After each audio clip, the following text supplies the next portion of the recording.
Good evening dear friends. हम मध्य प्रदेश की जनजातियाँ पढ़ रहे हैं। अब देखिए गोंड बेगा जनजाति पढ़ चुके हैं, उसके बाद आज ये जनजातियों का सेकंड वीडियो है। तो आज हम आगे की जनजातियाँ पढ़ने वाले हैं। तो उसके पहले आप चैनल को सब्सक्राइब ज़रूर कर लें, वीडियो को ज़्यादा से ज़्यादा शेयर करें और चैनल पर अगर आप नए हैं तो चैनल को सब्सक्राइब ज़रूर करें। देखिए मध्य प्रदेश में जनजातियाँ में आज हम कौन सी जनजाति पढ़ने वाले हैं? कोल जनजाति। अब देखिए कोल जनजाति की बात करें तो मध्य प्रदेश में कहाँ पर रहती है? तो पूर्वी मध्य प्रदेश में रहती है। और पूर्वी मध्य प्रदेश में कहाँ पर? रीवा, सीधी, सतना, शहडोल और जबलपुर में कौन सी जनजाति पाई जाती है? तो कोल जनजाति। सीधी और सीधी के साथ सिंगरौली में भी मिलती है। ठीक है, सीधी, सिंगरौली, सतना, शहडोल, जबलपुर जिलों में कोल जनजाति पाई जाती है मध्य प्रदेश में। अब देखिए ये मुंडा समूह की उपजाति है, एक प्रमुख जाति है। कौन से समूह की? जो मुंडा जनजाति है उसी की एक जाति है कोल जाति। अब देखिए कोल जनजाति को पूर्व में मूल निवास क्या माना गया है? रीवा के बरिद्री राजा के कुराली को माना जाता है। किसको माना जाता है? कुराली एक क्षेत्र है, उसको कोल जनजाति का मूल निवास माना जाता है। यहीं से कोल सभी जगह फैले। ठीक है, कोल शब्द की उत्पत्ति संस्कृत के कोला से मानी जाती है। ठीक है, इसके बाद देखिए कोल पूर्णतः हिंदू रीति रिवाज के अनुसार जीवन यापन करते हैं। जैसा हिंदू लोग जीवन यापन करते हैं उसी प्रकार से कोल भी क्या करते हैं? हिंदू धर्म के अनुसार ही रीति रिवाज के हिसाब से जीवन यापन करते हैं। और इनका मुख्य पेशा क्या होता है? कृषि। कोल जो व्यवसाय करते हैं वो कौन सा है? तो कृषि। कृषक श्रमिकों के रूप में भी जीवन यापन करते हैं। ये कृषक श्रमिक भी होते हैं। फसलों की रक्षा के लिए सूर्य, चंद्रमा, पवन और इंद्र की पूजा करते हैं। ठीक है, इनके आराध्य देव हैं। और इस जनजाति की न्याय व्यवस्था अत्यंत प्राचीन है। न्याय इनमें बहुत अच्छा होता है। गांव का मुखिया अथवा पंचों के माध्यम से न्याय किया जाता है। जो प्राचीन न्याय व्यवस्था है भारत की, वही न्याय व्यवस्था प्रचलित है इनमें। इनकी पंचायतों को गोहिया पंचायत कहते हैं। ये प्रश्न पूछा जाता है, गोहिया पंचायत कौन सी जनजाति की होती है? तो कोल जनजाति की गोहिया पंचायत होती है। उपजातियाँ क्या हैं इनमें? तो रातिया। ठीक है, रातिया हो गया। इसके बाद रोतेल, रातिया, रोतेल, भौतिया, कठोतिया, मड़नहा, विंध्य, मवासी, रेवरिया, ये इनकी उपजातियाँ हैं। अब देखिए इनका शारीरिक गठन कैसा होता है, मतलब इनकी शरीर की बनावट कैसी होती है? तो भारत की बड़ी और प्राचीन जातियों में से एक है। ठीक है, और ये आस्ट्रिक परिवार में आते हैं। कौन से समुदाय में आते हैं? आस्ट्रिक परिवार की एक जनजाति है। ठीक है, संबंधित शारीरिक विशेषता में क्या है? ऑस्ट्रेलाइड प्रजाति के समान समानता रखती है। ये लोग मेहनती होते हैं। ठीक है, परिश्रमी लोग हैं। ठीक है, कोल लोग परिश्रमी होते हैं, मेहनती लोग होते हैं। अब सामाजिक विशेषता क्या है? तो सामाजिक विशेषता की बात करें, नीति है कि परंतु को कुछ सांस्कृतिक कार्यों की आज़ादी होती है। अब देखिए इनमें कुछ सांस्कृतिक कार्यों की आज़ादी होती है। इस जनजाति में पर्दा प्रथा का अभाव होता है। ठीक है, ये पर्दा प्रथा नहीं करते हैं। ठीक है, पर महिलाएं पुरुष मतहत के रूप में कार्य करती है। ठीक है, कोल लोगों में आवश्यक मामलों को तय करती है। ठीक है, इनमें समितियां होती हैं। पंचायत, एक पंचायत समिति होती है और वही कोलों के जो जाति या सामाजिक मुद्दे होते हैं उनका समाधान करती है। गांव के पंच गांव के झगड़ों का निपटारा करते हैं, मतलब जो आपसी विवाद होते हैं, डिस्प्यूट होते हैं, वो सब ये पंचायत के माध्यम से समाधान करते हैं। ठीक है, इनमें अपनी पंचायत होती है जिन्हें गोहिया कहा जाता है। अन्य जनजातियों की तुलना में इनमें राजनीतिक चेतना ज़्यादा होती है। ठीक है, ये राजनीति में ज़्यादा एक्टिव मिलेंगे। ठीक है, कोल जनजाति के लोग अन्य जनजातियों की तुलना में। इसके बाद देखिए आगे बात करते हैं आर्थिक विशेषताएँ। आर्थिक विशेषता में क्या है? तो ये कृषि करते हैं, विशेष रूप से कृषि इनका मुख्य पैसा है। इसके बाद जीवन यापन के लिए पशुपालन भी करते हैं कृषि के अलावा। और कृषि मजदूरों की संख्या अधिक है इसमें। कृषि में मजदूर करने वाले लोग ज़्यादा मिलेंगे कोल जनजाति में। या फिर भूमि बटाई पर लेते हैं। ठीक है, मतलब किसी पर किराए से या रेंट पे या लीज पर ज़मीन ले ली और उस पर उगाई वगैरह करते हैं। पढ़ने लिखने की प्रति रुचि जागृत हुई अब, और इस दिशा में आगे बढ़ रहे हैं। वर्तमान में इनका एजुकेशन लेवल क्या हो रहा है? धीरे धीरे बढ़ रहा है। इसके बाद देखिए सांस्कृतिक विशेषताएं की बात करें तो कोल नृत्य गीत प्रिय जनजाति है। देखिए जितनी भी जनजाति होगी उनमें डांस वगैरह, नाचना गाना विशेष प्रिय होता है उन्हें। कोल जनजातियों का कोल वहाँ का नृत्य। ठीक है, अपनी मुद्रा और हस्तचलन के लिए विशेष लोकप्रिय इनका जो नृत्य होता है कोल वहाका, ये बहुत प्रसिद्ध होता है। और ये होली, नवरात्रि, तीज, दशहरा, जो हिंदू धर्म में तीज त्यौहार मनाए जाते हैं वही ये भी मनाते हैं। जन्म, विवाह, संस्कार हिंदू रीति रिवाजों के समान ही संपन्न होते हैं। जैसे हिंदू धर्म में रीति रिवाज होते हैं उसी प्रकार से इनमें भी रीति रिवाज होते हैं। अब देखिए राज्य स्तरीय कोल जनजाति विकास अभिकरण का गठन 6 जून 2011 में किया गया है। कोरकू, देखिए कोरकू जनजाति की क्या विशेषता है, तो इसे कोलेरिया जनजाति की शाखा माना जाता है। किसकी जनजाति की शाखा माना जाता है इसे? कोलेरिया। अब देखिए भौगोलिक वितरण, ये कहाँ पर पाए जाते हैं कोरकू? देखिए कोरकू खंडवा, होशंगाबाद, बैतूल, छिंदवाड़ा, देवास जिलों में कोरकू लोग निवास करते हैं। ठीक है। शारीरिक विशेषता की बात करें तो कोरकुओं का रंग कैसा होता है? काला होता है, आंखें काली होती हैं, नाक कुछ चपटी होती है, नथुने फूले हुए होते हैं, होंठ कैसे होते हैं इनके? मोटे होते हैं, और चेहरा गोल होता है। नाक चपटी होते हुए भी निग्रो लोगों से भिन्न होते हैं। ठीक है, निग्रो जो प्रजाति होती है उससे अलग दिखाई देते हैं। ठीक, इसके बाद देखिए सामाजिक विशेषता क्या क्या है, तो पितृसत्तात्मक इनका समाज होता है। कोरकू समुदाय लोग गोत्र चिन्ह टोटम से बंधे होते हैं। ठीक है, जो गोत्र चिन्ह होते हैं उन्हें क्या कहते हैं? टोटम। इनमें समगोत्र विवाह वर्जित है, मतलब एक जैसे सरनेम वाले का विवाह नहीं होगा, सगोत्र विवाह वर्जित होता है इनमें। इनमें विवाह संबंध में कन्या मूल्य चुकाना, मतलब कन्या मूल्य चुकाना मतलब कन्या के जो घर वाले हैं उनको पैसा दिया जाता है और विवाह किया जाता है।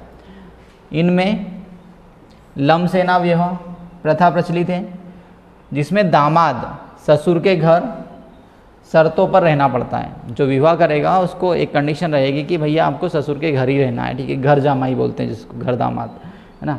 तो उसमें क्या कहा जाएगा? लमसेना विवाह कहते हैं उसको। ठीक है, और ये कोरकुओं में होता है। आर्थिक विशेषता की बात करें, कोरकू लोग जीविका उपार्जन के लिए मुख्य साधन इनका कृषि होता है। कृषक वर्ग के अंतर्गत आते हैं। स्वयं कृषक या कृषक श्रमिक के रूप में अपना जीवन यापन करते हैं, या तो कृषि करेंगे या कृषक श्रमिक के रूप में कार्य करेंगे। भूस्वामी कोरकू को राज कोरकू और विशेष कोरकुओं को पथरिया कोरकू कहते हैं। ठीक है। साग सब्जियों में अम्बाड़ी, चने का पाला, गिलकी, तुरई, कद्दू, ककड़ी, लौकी आदि का प्रयोग करते हैं। सांस्कृतिक विशेषताएं क्या है कोरकू की? तो देखिए प्रदेश की अन्य जनजातियों के समान ही कोरकू लोग भी स्वभाव से उत्सव प्रेमी होते हैं। ये लोग हिंदुओं के समान ही त्यौहार मनाते हैं, दिवाली, दशहरा, होली। ठीक है, ये सब जैसे हिंदू धर्म में त्यौहार मनाए जाते हैं उसी प्रकार से कोरकू लोग भी अपने त्यौहार मनाते हैं। ये लोग मुख्यतः चैत्र वैशाख में गुड़ी पड़वा, अखातीज, अक्षय तृतीया और देव दशहरा, ज्येष्ठ मास में डोडबली, श्रावण में जीरोती, भादों में पाला, कुंवार में देव दशहरा, कार्तिक में दिवाली, मार्च में दशहरा और फाल्गुन में होली मनाते हैं। पर्व त्योहारों पर कोरकू कई पारंपरिक नृत्य गायन भी करते हैं।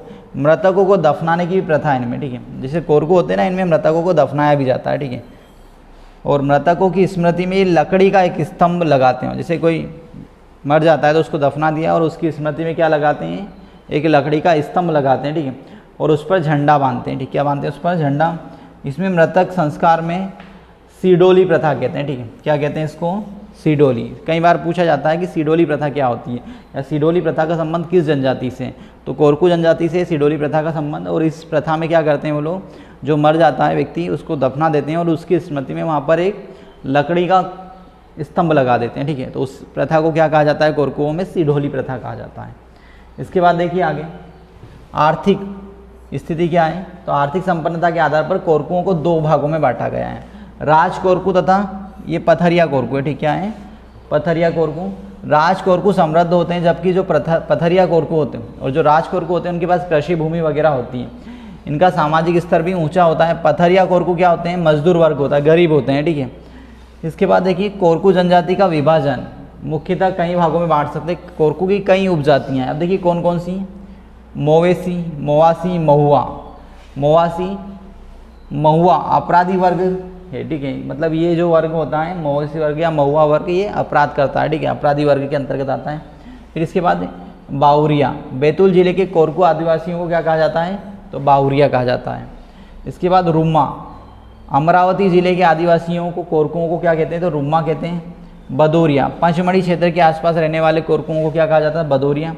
इनमें हट प्रथा और घुसपैठिया विवाह भी प्रचलित होता है। हट विवाह, देखिए हट प्रथा में, हट जो विवाह होता है, हट विवाह में महिला अपने प्रेमी के यहाँ हट करके धराने पर बैठ जाती हैं।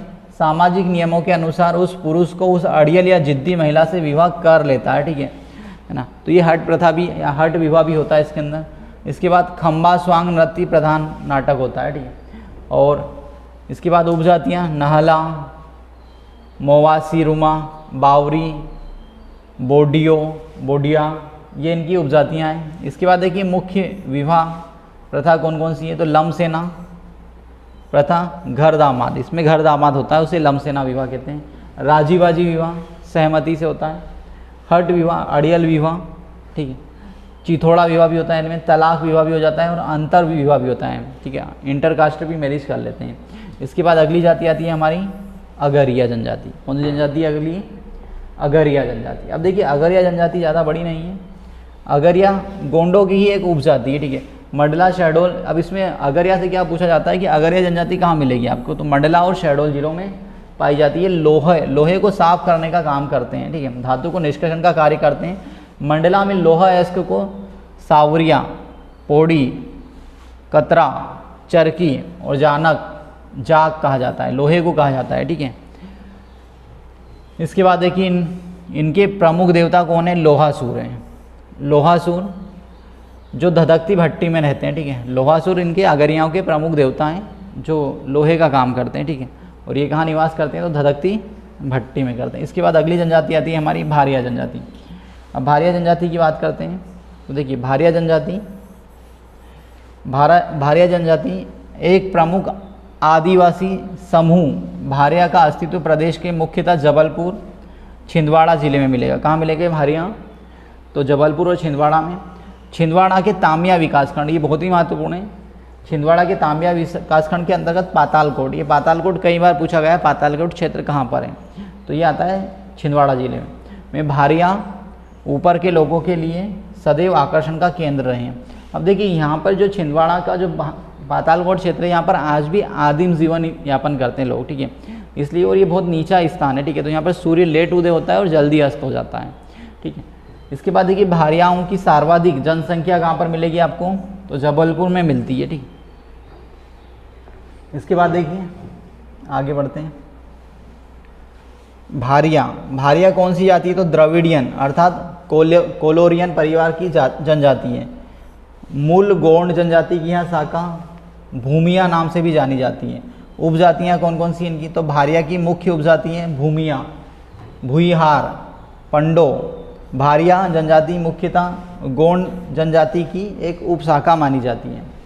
शारीरिक विशेषता की बात करें तो भारिया जनजाति द्रविडियन अर्थात कोलोरियन परिवार समूह से संबंधित होने के कारण इनके शारीरिक लक्षण द्रविड़ लोगों के समान होते हैं। भारिया मध्य कद के, छचेरे बदन वाले और काले रंग के लोग होते हैं, ठीक है। इसके बाद देखिए भारिया महिलाएं प्रायः, देखिए भारिया जनजाति में जो महिलाएं होती हैं प्रायः कर्षकाय होती है।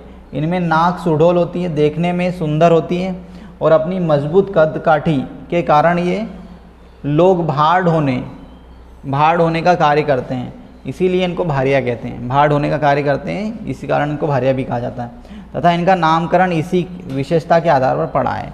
जो भारिया होते हैं वो भाड़ होने में बहुत मजबूत होते हैं, बहुत स्ट्रॉन्ग लोग होते हैं, इसीलिए इनका नाम क्या पड़ गया? भारिया, ठीक है। अब देखिए इसके बाद भारिया में सामाजिक स्तर क्या है इनका? तो देखिए सामाजिक विशेषता, भारिया जनजाति का सामाजिक गठन रूढ़िवादी होता है, रूढ़िवादी लोग होते हैं थोड़े से।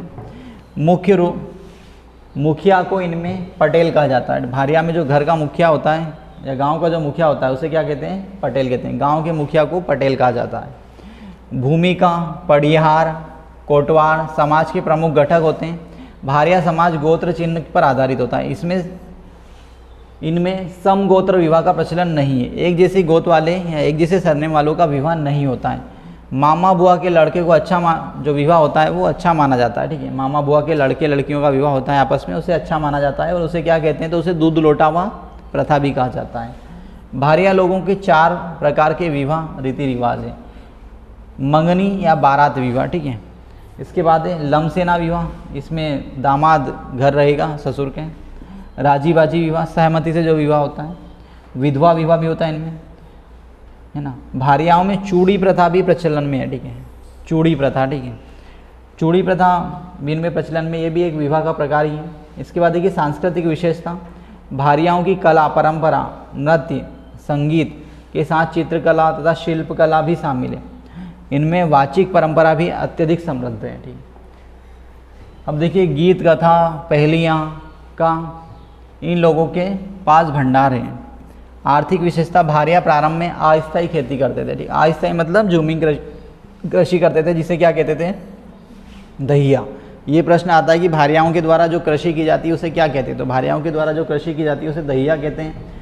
आजकल ये स्थायी खेती करते हैं। लघु वनोपज, जड़ी बूटी का संग्रह करके अपने पारंपरिक आर्थिक स्रोत हैं। बांस की बनी हुई सामग्री, हिंद पत्तियों, भारी घास, झाड़ू बनाना भी इनकी जीविका का साधन है। भारिया के प्रमुख त्यौहार कौन सा है, तो बिदरी पूजा, नवाखानी, जावरा, दिवाली, होली। इनके प्रमुख नृत्य कौन है, भड़म, कर्मा, सेलम, सेतम, सेला।